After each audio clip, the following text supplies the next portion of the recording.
Okay mga bro, ngayon naman ay magdidemo tayo patungkol sa RCE jack ng ating Bluetooth speaker na gagawin mga bro. Bali ang RCE na ito ay palabas o out mga bro na audio papuntang amplifier. Bali naka-ready na yung amplifier natin na pagtitesting natin mamaya dahil mayroon tayong ginawang amplifier dito mga bro.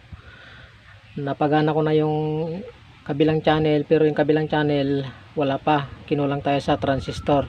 So bali ayun na yung speaker natin mga bro, ayun, naka-ready na rin kapag nagawa natin itong pinaka RCE out ng ating Bluetooth speaker. Ididemo ko sa inyo mga bro kung paano ito gagawin. So bali ito ay request pala ni Sir, bali nakalimutan ko na yung pangalan mga bro kasi baliktad yung kanyang yung kanyang pangalan, baliktad yung mga litra. Yan, bali ang sabi dito ay, good morning bro, sana bro mabigyan mo ng tutorial sa YouTube mo paano lagyan ng RCE jack, supporter ako sa'yo. Okay, maraming salamat sir sa pagsuporta nyo sa aking channel.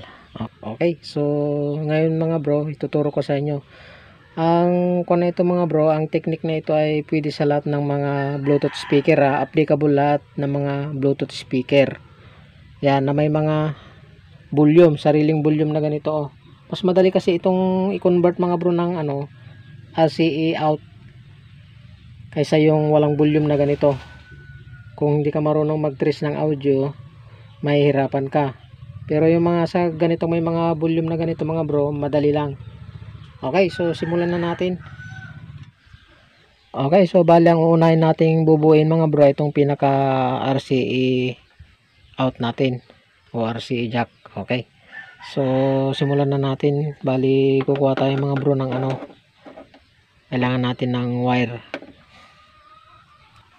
So bali itong wire natin mga bro, yan yung payat lang yung gamitin nyo pag magbubuo kayo ng ganyan. Ayan o, yan. Okay, so i-ready na natin dyan. So ipupokus natin dito mga bro. Bali kailangan natin ng kwan dyan mga bro, dalawang resistor na 1k ohms.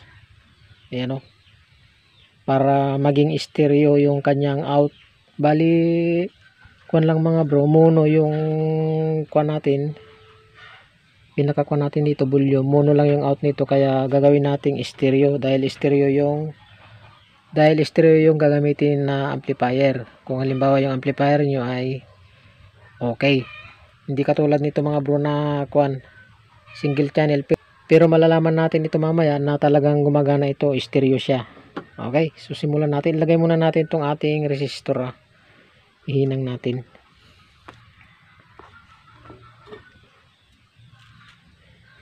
Bali ganyan natin mga bro, yan. So hindi ata ganong makita, dito na lang, yan. So applyan natin mga bro ng kwan panghinang.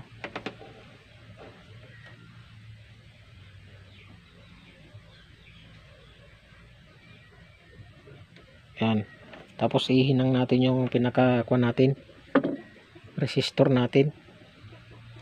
Tapos ihinang na natin mga bro yung pinaka resistor natin.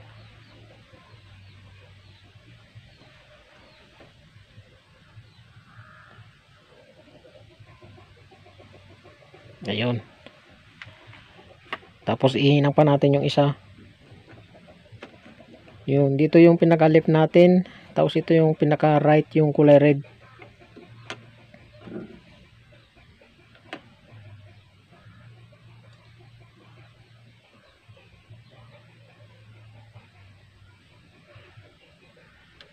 Ayan. So bali ang pinaghinangan pala natin mga bro sa pinaka resistor natin ay doon sa pinaka positive. Yan yung nasa loob niya. Bali ang ground natin ay itong nasa labas. Yan, ito yung ground natin o yan, nagsama na yung ground natin. Yan, kung mapapansin nyo, ayan o. Yan. Nakatap na silang dalawa. Okay, ang mangyayari naman mga bro, itong dalawang resistor natin, pagsasamahin natin yung dulo sa kadulo, ganyan. Ayan. So hinangin natin.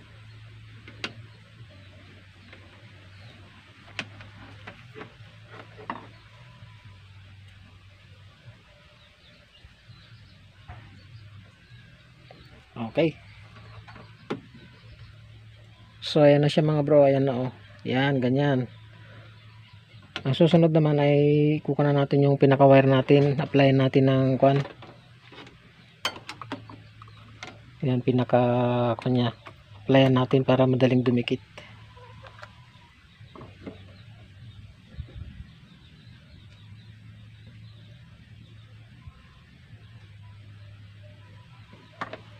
Okay.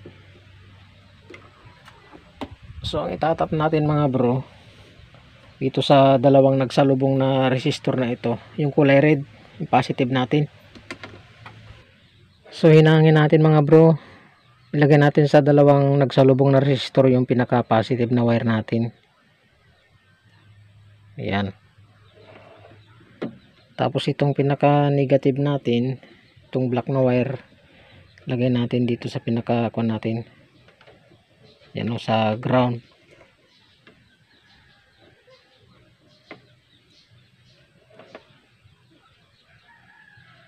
Hinangin natin. Okay. Ayan na mga bro. Ayan, nahinang na. So, ganyan mga bro ang gawin nyo. Ayan. Ang kulay nga pala mga bro ng 1K ohms na resistor ay brown, black, red. Okay. So, ayan, nabuo na natin. Ang susunod ay tatap na natin dun sa pinaka Bluetooth natin. Kahit anong brand ng Bluetooth ito mga bro, basta may pinaka volume na ganito oh. Okay. So ang susunod ay kung naman tatap naman natin itong kabilang dulo ng pinaka wire connector natin. So bago yun mga bro, applyan muna natin ng soldering lead para madali nating maipakapit.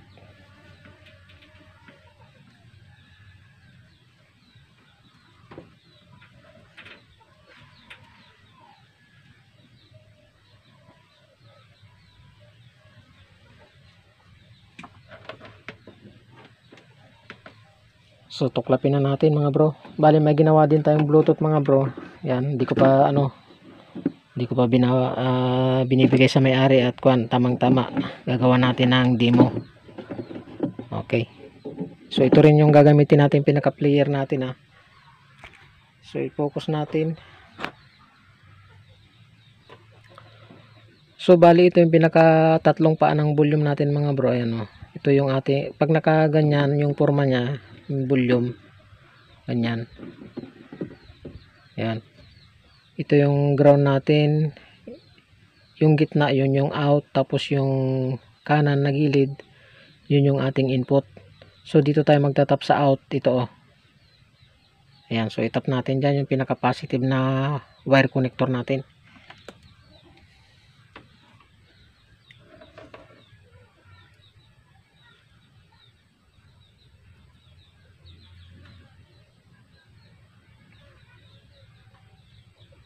Okay, na-itap na natin yung positive wire natin mga bro na connector. Itap naman natin yung pinaka ground na connector natin.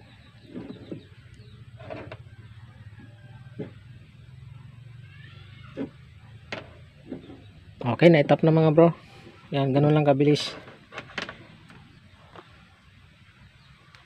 So ang mangyayari mga bro, ayan, tatanggalin muna natin yung pinaka speaker ng Bluetooth natin. Ito uhugutin muna natin ha, para hindi tutunog dito sa mismong Bluetooth. Uhugutin natin. Ayan. So ayan. Okay. So testingin natin mga bro. Diyan muna, ganyan. So ito na yung pinaka natin oh, RCA out natin. So kailangan natin ng RCA na connector na naman. Yung ganito mga bro, yung white saka red naman na connector ngayon. Ayan. So ilalagay natin dito. Ayan oh. Red.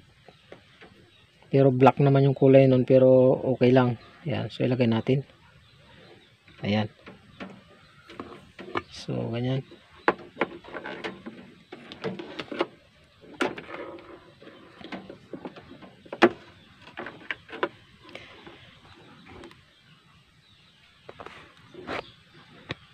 So isaksak naman natin ngayon mga bro sa pinaka-ampli natin. Itong kabilang dulo niya. Yan, tanggalin natin itong nakasaksak na ito. So saksak natin. Naka DVD siya. Saksak natin sa DVD. Okay. So nakasitting siya mga bro din sa DVD. Ayan o. Ayan, so subukan natin ngayon mga bro kung maghahaming. Kunin natin to. So i-volume natin mga kalahati. Okay. So ayan, susubukan nating patugtugin mga bro yung Bluetooth natin. Yan, so bali natanggal na rin natin yung pinaka speaker. Tanggalin muna natin yung pinaka speaker ng Bluetooth natin mga bro, yung tweeter saka yung pinaka bass nya. Ayan, subukan natin patugtugin ngayon. So iyon natin. Ayun, so ikuan muna natin itong pinaka camera natin, stand natin. Yan, tapos kunin natin yung pinaka RCA natin. Yan na, oh, ayan na. So nakakoneksyon na siya doon mga bro. Ayan o. Dito na siya. Subukan natin ngayon. Yan, so nagbasa na siya. So kunin natin yung pinakakuan. So bali isang channel lang mga bro. Ayan o. Subukan natin.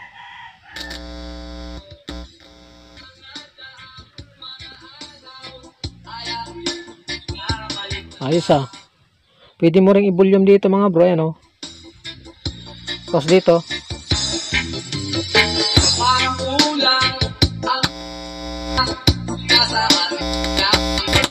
Ayan, susubukan natin dito sa kabila. So ipo na natin.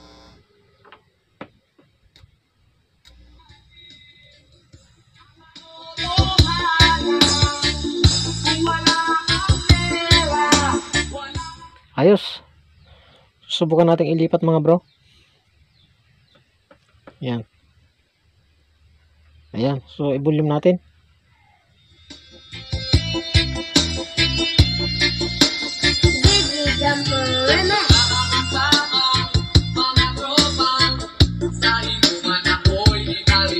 Pwede rin natin kuan dito mga bro. Pwede rin natin pahinaan dito. Ayan o. Ayan o. Oh. Oh. Tapos pwede rin doon kung gusto mo. Pagka siyempre palalakasan mo rin dito para mas malakas doon sa pinaka-amplifier. Ayan o.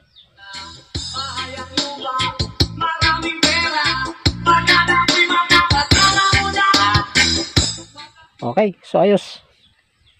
Ganun lang mga bro, maglagay ng RCA out sa ating pinaka Bluetooth speaker. Okay, so ganun lang mga bro, sana ay masundan nyo, lalong lalo na kay sir yung nag-request sa atin ng video ganito. Wala siyang sinabi na kung papasok ba sa kanyang Bluetooth o palabas. Basta alam ko palabas para magamit niya sa kanyang pinaka amplifier. Ayan, so okay na mga bro.